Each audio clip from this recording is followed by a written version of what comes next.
Hello student, कैसे हैं आप सब। एक बार पुनः आप सभी का आपके अपने चैनल शिव कोचिंग क्लासेस पर स्वागत है।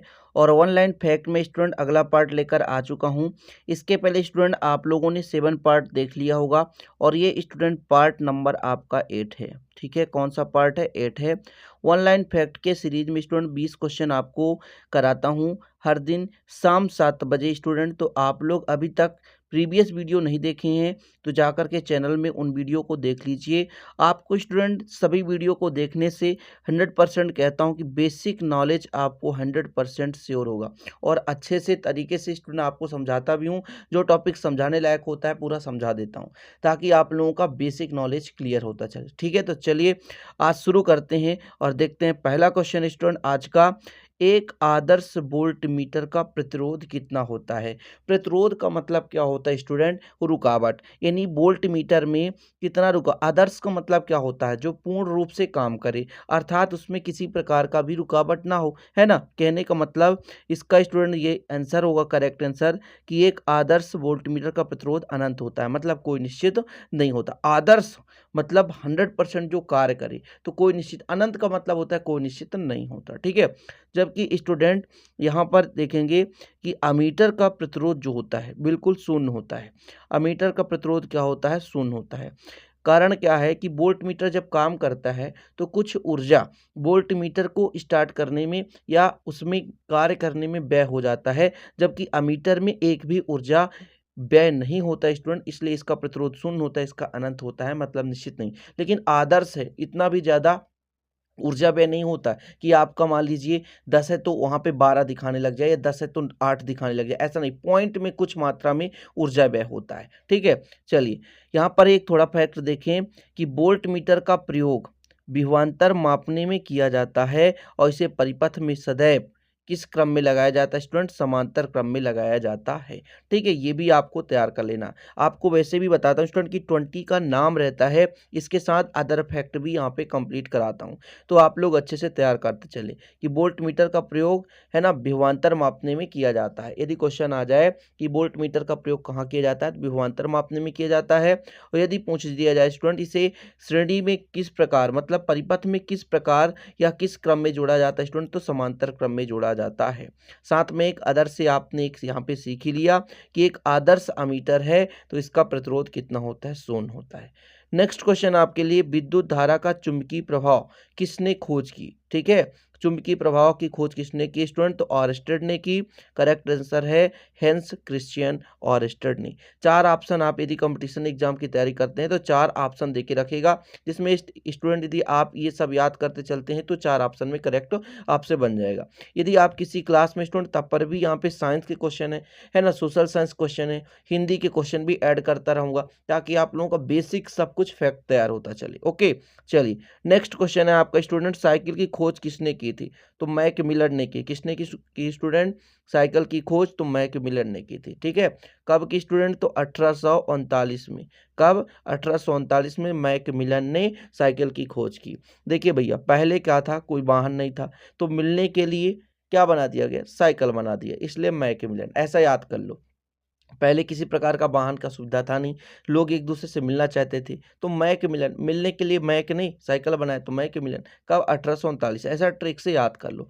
ठीक है, यदि टायर की खोज की बात करा जाए स्टूडेंट, तो यहाँ पर डनलप नहीं। अच्छा, डनलप कैसे होता है? आप लोगों ने देखा होगा घर में डनलप। डनलप में क्या होता है? यदि ये डनलप है, यहाँ पर आप मान लीजिए बैठोगे तो बिल्कुल क्या होगा, ये क्या काम करेगा? सीधे आप नीचे बैठोगे फिर ऊपर जाओ। उसी प्रकार टायर भी स्टूडेंट, टायर भी क्या होता है? ऊपर नीचे, है ना, उछलता रहता है, तो डनलप की भांति काम करता है। तो टायर की खोज डनलप ने की। ऐसे कुछ लॉजिक से याद कर लो। हम लोग ऐसे ही याद करते थे जब कंपटीशन की तैयारी करते थे स्टूडेंट, जो जब हम क्लास लेवल में थे, कोई भी चीज़ है तो उसे फैक्ट में याद करते थे, मतलब उसको लॉजिक लगाकर।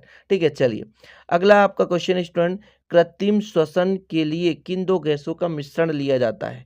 ठीक है, तो स्टूडेंट हीलियम और ऑक्सीजन। क्या होता था स्टूडेंट कि पहले इसके जगह, जैसे आप हीलियम ना लेकर इसके जगह नाइट्रोजन गैस का प्रयोग करते थे।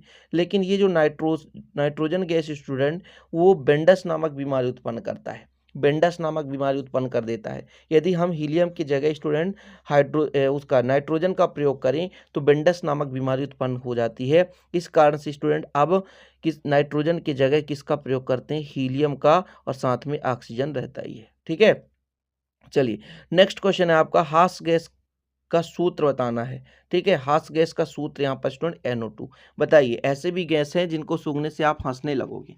ठीक है, तो हास गैस का सूत्र क्या हो गया, NO2। ठीक है, चलिए नेक्स्ट क्वेश्चन है, कौन सी धातु कमरे के तापमान पर द्रव अवस्था में पाया जाता है। वेरी इंपॉर्टेंट है स्टूडेंट, जो आप कई बार है ना छोटे मोटे कंपटीशन एग्जाम में भी देखे होंगे, या आपके घरेलू टेस्ट स्कूलों में जो टेस्ट होता है, तो इन क्वेश्चनों को डेफिनेट रूप से पूछा जाता है। कौन सी धातु कमरे के तापमान पर द्रव अवस्था में पाया जाता है, जिसका करेक्ट आंसर स्टूडेंट आपका, तो यहाँ पर स्टूडेंट थोड़ा सा गलत है, ये गैलियम नहीं होगा, पारा होता है स्टूडेंट करेक्ट आंसर। ठीक है, क्या होता है, पारा। कमरे के ताप पर है ना कौन सा द्रव धातु मतलब जो है द्रवावस्था में कोई सा धातु है जो कमरे के ताप पर द्रवावस्था में पाया, वो है पारा। ठीक है, चलिए नेक्स्ट क्वेश्चन है स्टूडेंट, विद्युत धारा का सर्वोत्तम चालक क्या है। विद्युत धारा का सर्वोत्तम चालक तो चांदी है। क्या है स्टूडेंट, चांदी है। करेक्ट आंसर आपको यहाँ पे लिखना है चांदी। ठीक है, सबसे अधिक विभेदन क्षमता कौन सी किरण में पाई जाती है स्टूडेंट, तो गामा किरणों में। किसमें, गामा किरणों में। सबसे ज्यादा विभेदन क्षमता स्टूडेंट किसमें, तो गामा किरणों में पाई जाती है।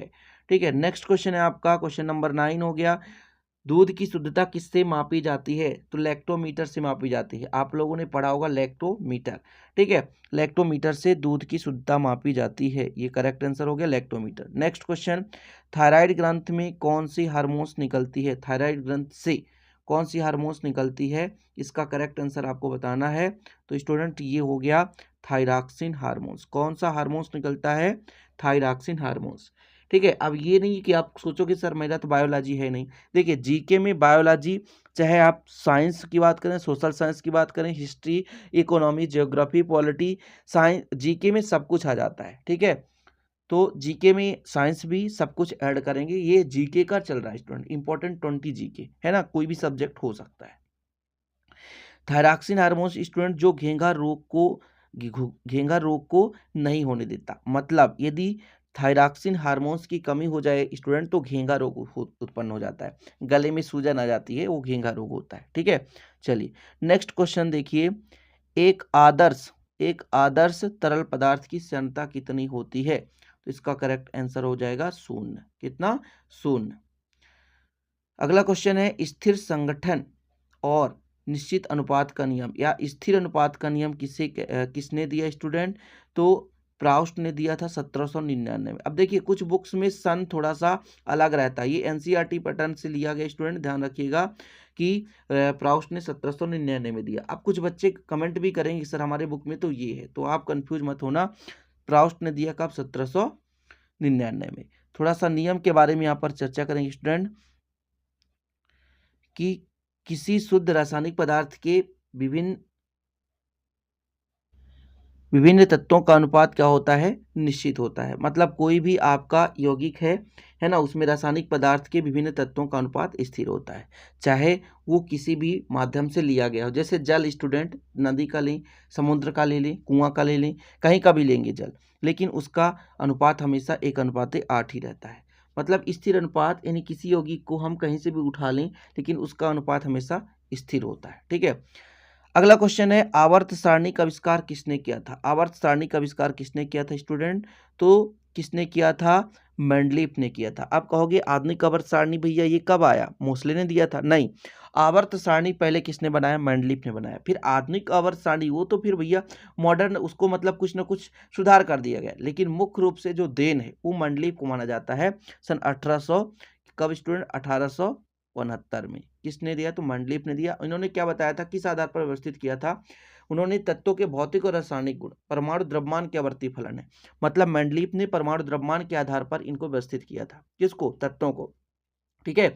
जबकि स्टूडेंट जो मोस्ले थे उन्होंने परमाणु क्रमांक के आधार पर व्यवस्थित किया। उन्होंने बताया कि तत्वों के भौतिक और रासायनिक गुण परमाणु क्रमांक के आवर्ती फलन होते हैं। मतलब मेंडलीफ ने बताया था कि परमाणु द्रव्यमान के आधार पर व्यवस्थित करना, लेकिन फिर मोस्ले ने परमाणु क्रमांक के आधार पर व्यवस्थित किया और जिससे स्टूडेंट मोस्ले के द्वारा आधुनिक आवर्त सारणी को बनाया गया, जो कि अभी भी मान्य है। ठीक है, चलिए यहाँ पर आप देख सकते हैं पूरा परिभाषा लिखा हुआ है। ठीक, फिर आगे देखिए क्वेश्चन, परमाणुवाद का सिद्धांत किसने दिया? डाल्टन ने दिया। क्वेश्चन क्या, परमाणुवाद का सिद्धांत किसने दिया स्टूडेंट? तो डाल्टन ने दिया था। ठीक है, यहाँ पर जो कि पदार्थ छोटे छोटे कण से मिलकर बने होते हैं जो कि अविनाशी होते हैं। ठीक है, यहाँ पर आप लिख सकते हैं कि परमाणु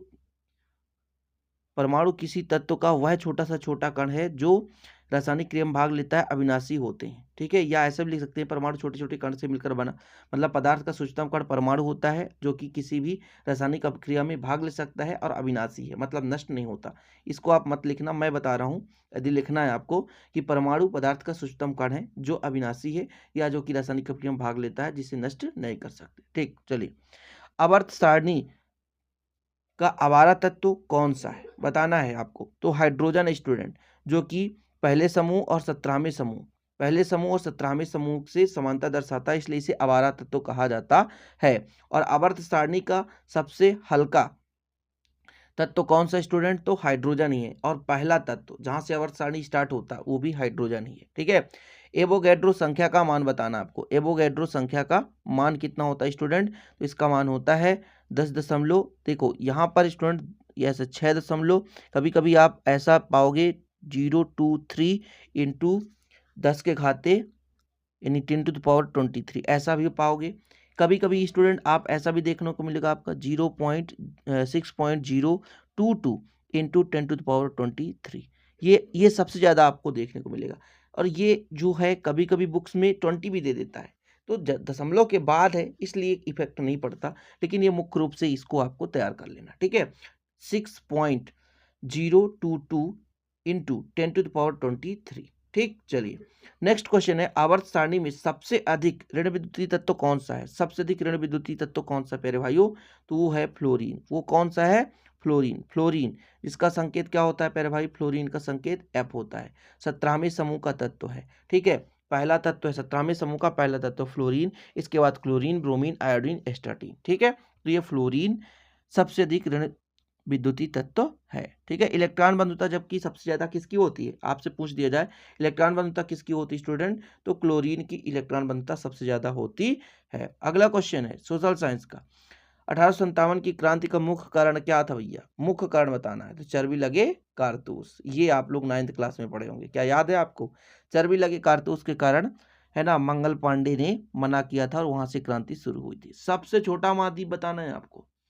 सबसे छोटा महाद्वीप कौन सा है? तो ऑस्ट्रेलिया महाद्वीप। और सबसे बड़ा महाद्वीप बताओ? एशिया महाद्वीप। एशिया महाद्वीप में ही हम लोग रहते हैं। और लास्ट क्वेश्चन है स्टूडेंट आज आपका, ट्रांसफार्मर की खोज किसने की थी? ट्रांसफार्मर की खोज 1831 में फैराडे द्वारा किया गया। कब किया गया? 1831 में फैराडे द्वारा किया गया। ठीक है, ट्रांसफार्मर कितने प्रकार का होता है? 2 प्रकार का, एक तो अपचायी ट्रांसफार्मर और एक उच्चायी ट्रांसफार्मर। तो इस प्रकार से आज का 20 क्वेश्चन हो जाता है कंप्लीट। स्टूडेंट आप लोग डेली 20 क्वेश्चन बिल्कुल करना ना भूलें 7 PM पर, यानी शाम 7 बजे आपको ये वीडियो दिया जाता है।